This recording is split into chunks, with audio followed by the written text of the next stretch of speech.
So I have a question for everyone. Raise your hands if you know the name Jimmy Donaldson. That's who he is.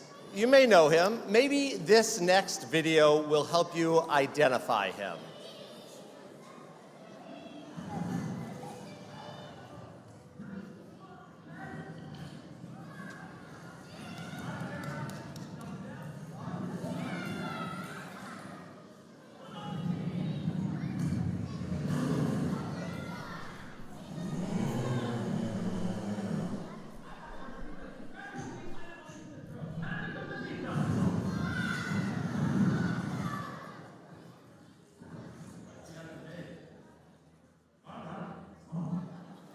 Now, I figured it wasn't too bad showing you a pizza that none of us would actually eat for the sermon. But some of you are still... That's fair. That's fair.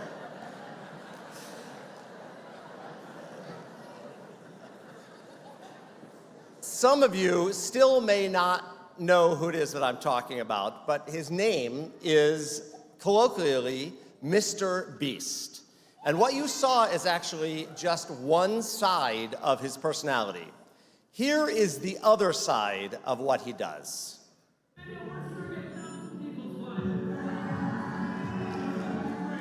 Most of us see the world like this. But here's the thing, 200 million people see the world like this. But I just made it one less. Oh. Wow. She's just one of 1,000 blind people who need help from around the world. They can't see, but we have all the technology to fix it. Yeah, half of all blind people is people who need attendance surgery. Crazy. Yeah. You're doing it. Oh my God. I'll see here in 5. But I can see clear.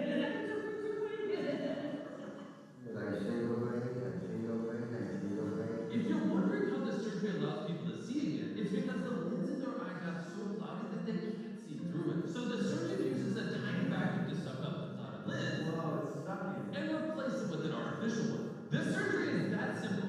They can see again.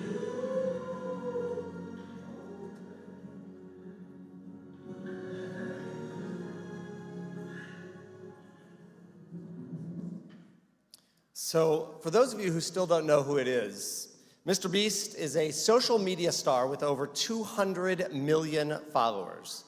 But he actually didn't start out with millions of dollars. His social media journey began when he was a teenager sitting in his bedroom. He was just posting simple videos trying to get noticed by someone. And for years, his videos were barely viewed by anyone on the internet. And then he realized that the real secret to online success wouldn't be found in crazy, outrageous videos or challenges. It was that he could use the resources that he was making to make a difference in the world.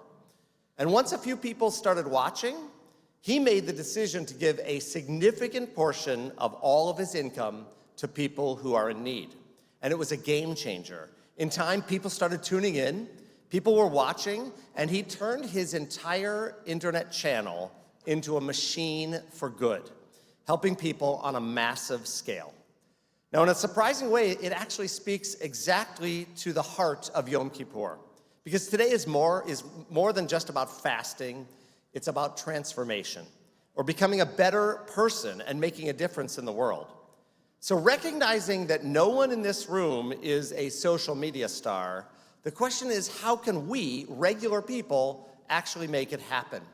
And Yom Kippur gives us the answer: teshuvah and tzedakah. And MrBeast is our example.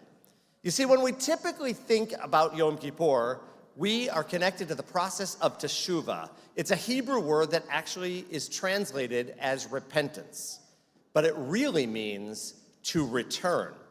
You see, according to our tradition, Yom Kippur is asking us to return to our truest selves. We're supposed to return to the best version of who we are. Just like MrBeast, we need to figure out what works in our lives, not just so that we can become famous as social media influencers, but to become a better version of who we are in the world.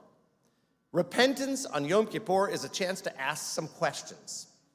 Whose feelings did I hurt? Whose trust did I break? What relationships need to be fixed in my life? And what part of my character needs to be repaired?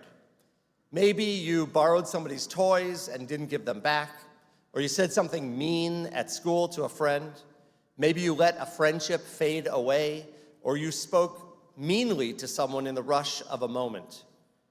But it is not enough to just think and feel that regret. We actually are told on Yom Kippur that we have to act. And I have a story that points out why it's so important. A teacher at Lone Pine Elementary School just down the street recently told me about a boy in her class who teased another boy until he cried. The next day, the teacher pulled one of the boys aside and said, "It's not just enough to say you're sorry. You have to fix what you broke."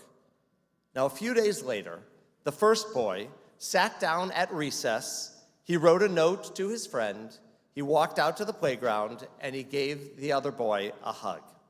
And according to the teacher, that second classmate later said in a writing assignment, "The apology was nice, but the hug showed me he meant it."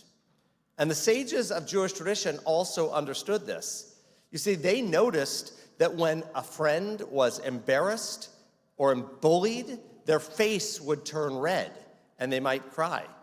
And the rabbis saw that redness in our faces, that embarrassment, as an act of violence, like blood was actually coming out. It was an outward demonstration of a wound that was inside. And to heal that wound, to make someone feel less embarrassed, to make someone feel better, that is the definition of teshuvah. And the truth is, none of us are perfect.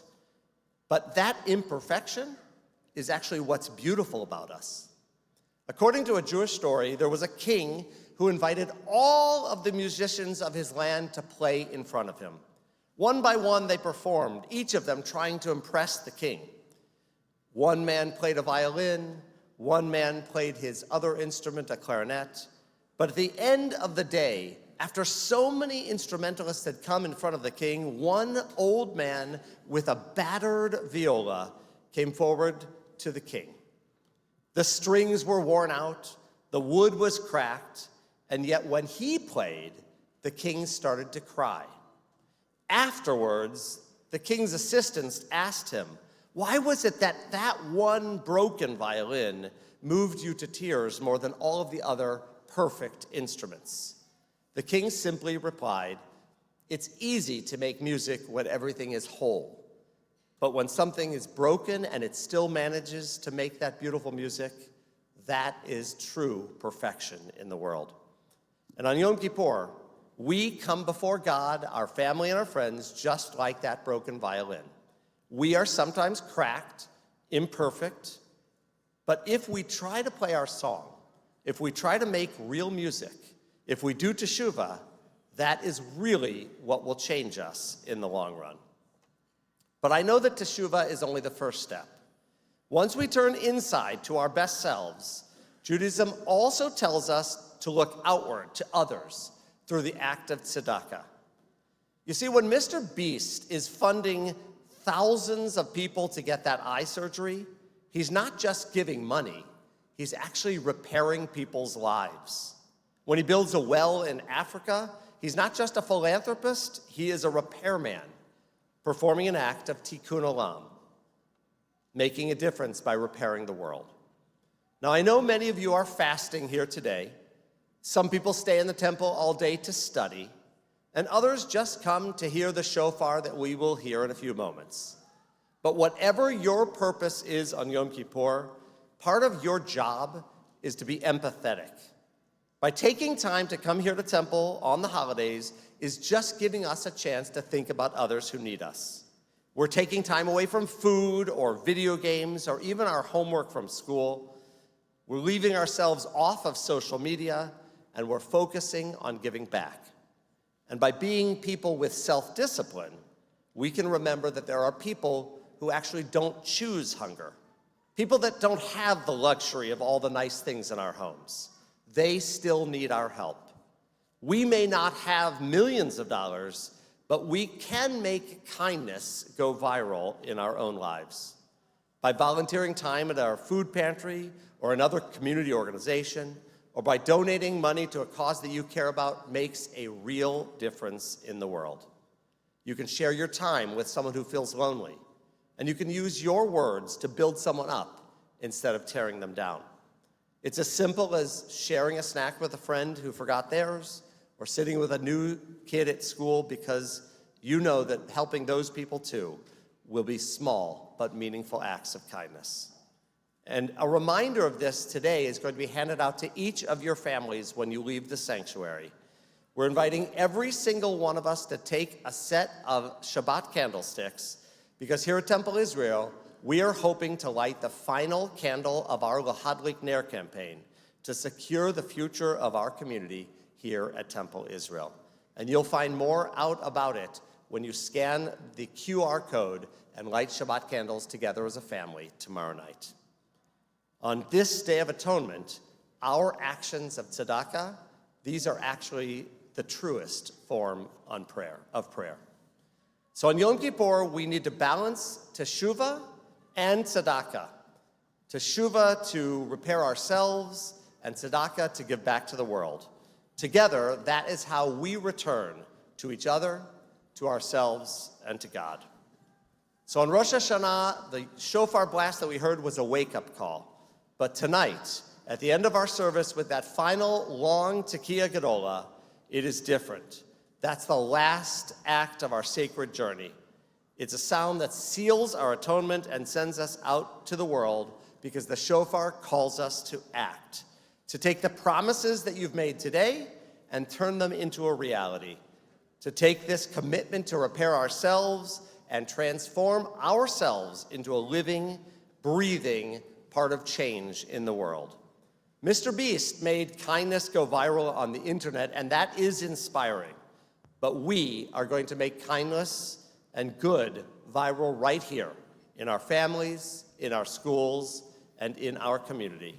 So when you hear that final shofar blast at the end of this day, may it send you out ready to repair and to give, ready to make this next year, 5,786, a year of healing, hope, and kindness. Gemar Chatima Tova.